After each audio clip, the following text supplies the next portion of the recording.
Good morning, students. In this video, we'll be reading the chapter 3 questions from your book Honeycomb for 7th class by NCERT. The chapter 3 questions or the story The Three Questions have been written by Leo Tolstoy.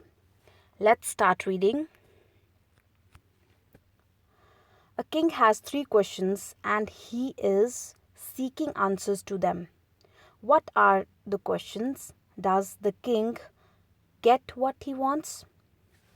So in this chapter, we'll come across a king who is seeking answers for 3 questions, and let's find out what are his questions and if he finds out the answers to those questions.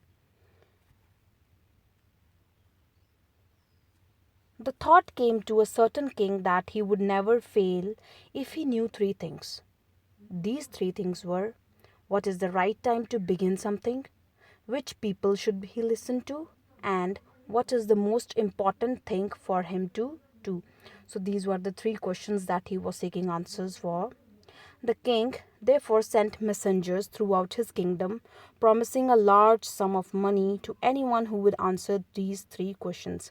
So he proclaimed in his kingdom, he announced publicly that anybody who will give answers to these 3 questions will be given a good reward. Many wise men came to the king, but they all answered his questions differently. In reply to the first question, some said that the king must prepare a timetable and then follow it strictly. Only in this way, they said, could he do everything at its proper time. Others said that it was impossible to decide in advance the right time for doing something. The king should notice all that was going on, avoid foolish pleasures, and always do whatever seemed necessary at that time. Yet others said that the king needed a council of wise men who would help him act at the proper time. This was because one man would find it impossible to decide correctly without help from others the right time for every action. So you see that for the first question, how people had different views in their answers. Everybody gave a different answer.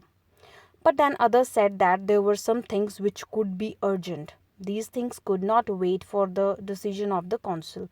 In order to decide the right time for doing something, it is necessary to look into the future, and only magicians could do that. The king, therefore, would have to go to magicians.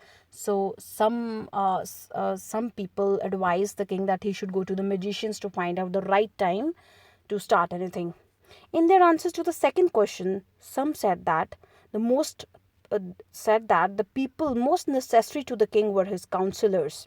Others said the priests. A few others chose the doctors, and others said that his soldiers were the most necessary. To the third question, some said science, others chose fighting, and yet others religious worships. So we can see that to all the 3 questions, there were different answers. Everybody gave different answers. As the answers to his questions were so different, the king was not satisfied and gave no reward. Now the answers were different, so the king was not satisfied, hence he gave no reward.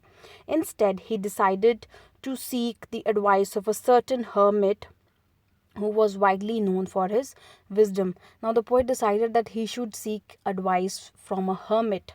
Who is a hermit? Hermit is a person who lives alone and who leads a simple life, who is full of wisdom. So, the poet decided that he should seek advice from this hermit.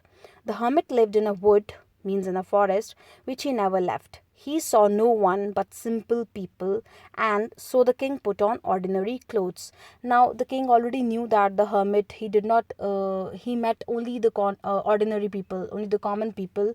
So the king, he had to disguise himself as a common man. He changed his clothes, he put on ordinary clothes. Before he reached the hermit's hut, the king left his horse with his bodyguard and went on alone. As the king came near the hermit's hut, he saw the hermit digging the ground in front of his hut. He greeted the king and continued digging. The hermit was old and weak, and as he worked, he breathed heavily. Now, this hermit, he was a very old, poor man, a very weak person, and he was panting when the king reached there. Why was he panting? Because he was digging the beds for his flowers or maybe some vegetables. The king went up to the hermit and said, I have come to you, wise hermit, to ask you to answer three questions. How can I learn to do the right thing at the right time? Who are the people I need most? And what affairs are the most important? So now the king asks the hermit the same three questions. The hermit listened to the king but did not speak. He went on digging. You are tired, said the king. Let me take the spade and work in your place. Now the king said to the hermit that you seem to be tired, so please give me the spade and let me work for you. Thanks, said the hermit, giving the king his spade. Then he sat on the ground. So you can see in the picture there is a king who's dressed in ordinary clothes, and there is a hermit who's digging the floor, and he is giving his spade to the king. Let's move to the next page. You can see there are different people who were giving answers, who came to give up the answers to the different questions of the king. Now the next page. When the king had dug two beds, he stopped and repeated his questions. The hermit gave no answer, but stood up, stretching out his hand for the spade, and said, Now you rest and let me work. But the king did not give him the spade and continued to dig. 1 hour passed, then another. The sun went down behind the trees, and at last the king stuck the spade into the ground and said, I came to you, wise men, for an answer to my questions. If you can give me no answer, tell me, and so I will return home. Now finally the king asked the hermit that if you are not able to give the answer to my questions, please tell me frankly so that I can go back home. Here comes someone running, said the hermit. Now just when the king said this thing, there was someone coming running towards them. The king turned around and saw a bearded man running towards them. His hands were pressed against his stomach, from which blood was flowing. When he reached the king, he fainted and fell to the ground. The king and the hermit removed the man's clothing and found a large wound in his stomach. So this person was bleeding. He was hurt. The king washed and covered it with his handkerchief, but the blood would not stop flowing. The king redressed the wound until at last the bleeding stopped. So the king kept on redressing the wound of the bearded man until and unless the blood stopped.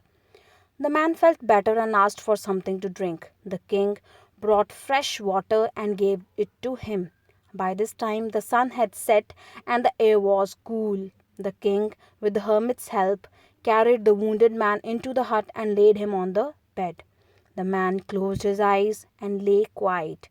The king, tired by his walk and the work he had done, lay down on the floor and slept through the night. The king was so tired out that he fell asleep on the floor itself. When he awoke, it was several minutes before he could remember where he was or who the strange bearded man lying on the bed was. Now, when the king woke up, he was for a few minutes he was not able to remember who the bearded man was and where he himself was. Forgive me, said the bearded man in a weak voice when he saw the king was awake. Now the bearded man he said to the king, Forgive me. I do not know you and have nothing to forgive you for, said the king. You do not know me, but I know you. I am that enemy of yours who swore revenge on you because you put my brother to death and seized my property. I knew you had gone alone to see that hermit, and I made up my mind to kill you on your way home. But the day passed and you did not return. So I left my hiding place and I came upon your bodyguard who recognized me and wounded me. I escaped from him, but I should have died if you had not dressed my wounds. I wished to kill you, and you have saved my life. Now, if I live, I will serve you as your most faithful servant and will order my sons to do the same. Forgive me.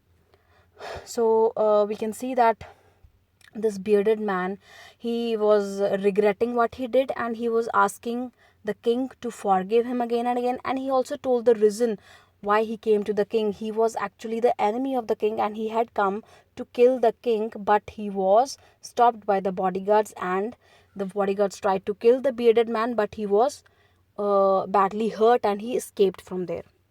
The king was very happy to have made peace with his enemy so easily and to have won him over as a friend.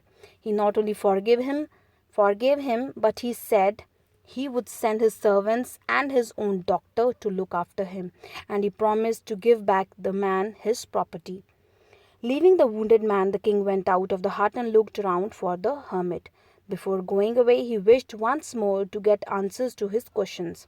The hermit was on his knees, sowing seeds in the beds that had been dug the day before. The king went up to the hermit and said, "For the last time, I beg you to answer questions, wise man." Now see what the hermit replies. "You have already been answered," said the hermit, still bending down to the ground and looking up at the king as he stood before him. "How have I been answered? What do you mean?" "Do you not see," replied the hermit, "if you had not pitied my weakness yesterday and had not dug these beds for me, you would have gone away. Then that man would have attacked you, and you would have wished you had stayed with me. So the most important time was when you were digging the beds, and I was the most important man, and to do me good was your most important business. Afterwards, when the man ran to us, the most important time was when you were caring for him, because if you had not dressed his wounds, he would have died without having made peace with you. So he was the most important man, and what you did for him was your most important business." So we see that how the hermit indirectly gave the answers to the questions of the king by giving an example of from his own life by an incident that happened with the king and how he got the answers from that incident itself. Remember then, there is only one time that is important, and that time is now. It is the most important time because it is the only time we have any power to act. The most necessary person is the person you are with at a particular moment. For no one knows what will happen in the future and whether we will meet anyone else. The most important business is to do that person good, because we were sent into this world for that purpose alone. So, in the last stanza, the hermit explains, he gives a logic to his answers. He says that the most important person is the person who is with you at the present time, and the most important time is the present time, right? And the most important thing to do is to do good to the people who are around you in the present time. So the answers to these questions not only gave a lesson to lead a new life to the king, but I think we all also get a lesson from this story, and I hope these answers, they may help you all to lead a new life. So remember these three answers throughout your life. I hope you all liked the story and you have understood well. That's all for today. Thank you so much.